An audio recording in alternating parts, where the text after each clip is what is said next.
Yo, what is good YouTube? Richie Kim here. Today I'm going to be bringing you all the performance review on the Jordan 32. Before we get started, if you all can hit that subscribe button down below, I'd appreciate it a lot. But anyways, let's get right into it. As always guys, starting off with the traction, the Jordan 32 features this diamond traction pattern. It's not exactly herringbone, not sure what to call it, but this traction is beast, and that's all that matters. For those of you guys who have played in the Jordan 31, you guys know that those shoes had pretty much the worst traction ever. When I played in the mid version, I was slipping everywhere, but the lows actually had a different rubber compound, so they played much better. However, in this shoe, you guys are gonna have no problem at all. The traction is amazing. It has really hard bite, and these guys squeak like no other. This traction for me did pick up a little bit of dust depending on how dusty your court is, but as you guys know, that's pretty normal for a lot of shoes. Just wipe and then you guys have that amazing traction again.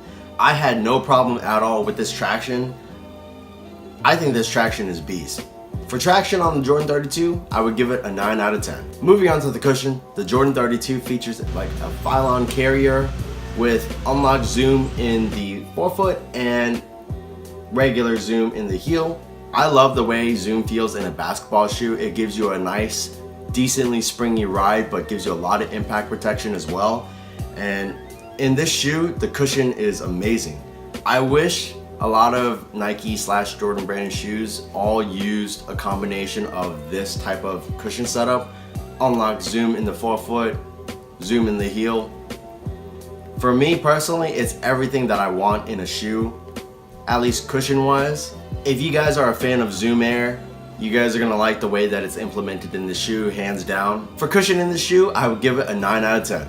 The Jordan 32 features a full Flyknit upper, except in the back where it moves into the synthetic leather wrap.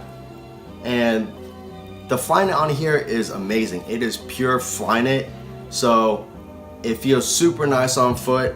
It offers a lot of containment actually because the Flyknit is so tightly woven, and actually around the toe, moving into like the midfoot area, what looks like to be fused is actually not fused. It's a tightly woven knit. And what that does, it gives more durability to the shoe and also offers some more containment when you're doing lateral movements. Overall material usage is really nice on the shoe. One thing I do have to say about the materials is that it does feel a little bit tight at first, but after a little bit of break-in time, it does loosen up. I have zero complaints about the materials on the shoe. I love the way they incorporated the Flyknit. Materials, I give the shoe a 9 out of 10. Moving on to fit, the Jordan 32 fits pretty true to size in my opinion. I do think it does run just a tad bit long, but width-wise, it's maybe just a tad bit narrow, but that honestly goes away. Like I said, I think it's because of how tight fitting the materials are at first, but once you break them in, the materials do loosen up, and width-wise, I think it feels fine. This shoe is a one booty upper. It's a little bit deceiving, but it is a one booty upper, so make sure you guys do get your correct size. The Jordan 32 gives you a nice 1-to-1 fit, so for fit, I would give the shoe a 9 out of 10. Moving on to support, the support in the Jordan 32 is really good. The Jordan 32 has this huge external heel counter and this lateral outrigger to help you from rolling your ankle when you're doing lateral cuts. And the support in this shoe is just amazing.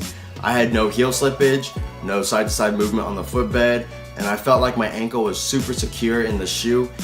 On the inside, there is a lot of padding, so for those of you who have weak ankles or are injury prone and like that feeling of a mid or high top that really secures your foot, this is a great shoe for you guys. Support in this shoe is amazing. Support, I would give it a 9 out of 10. The Jordan 32s retail for, I believe, $185, and that is very expensive for a performance basketball shoe. But honestly, in my opinion, if you guys are only gonna buy one shoe and you guys want one that's gonna last a long time, this is a really good shoe to pick up. Like I said, it is a little bit pricey, but in my opinion, I think it's worth every penny. Across the spectrum, this shoe performs very well, and I think that this shoe can fit any player, maybe except like the biggest guys. But if you guys are a guard or maybe even a forward, you guys are going to be completely fine in this shoe. It has really good responsiveness and court feel and pretty decent impact protection because of the zoom in the heel and the forefoot. Support is great, the material usage is great. I have no complaints about the shoe at all, really. And let's be honest, it looks pretty dope. I would highly recommend anyone to pick up a pair if you guys are looking into buying it. You guys won't be disappointed. That's pretty much it for this review, guys. If you guys liked the video, please hit that subscribe button down below. And also smash that thumbs up button for me, as it really does help me out. And while you guys are at it, check out this video on my right and my left. And that's pretty much it. Until next time, peace.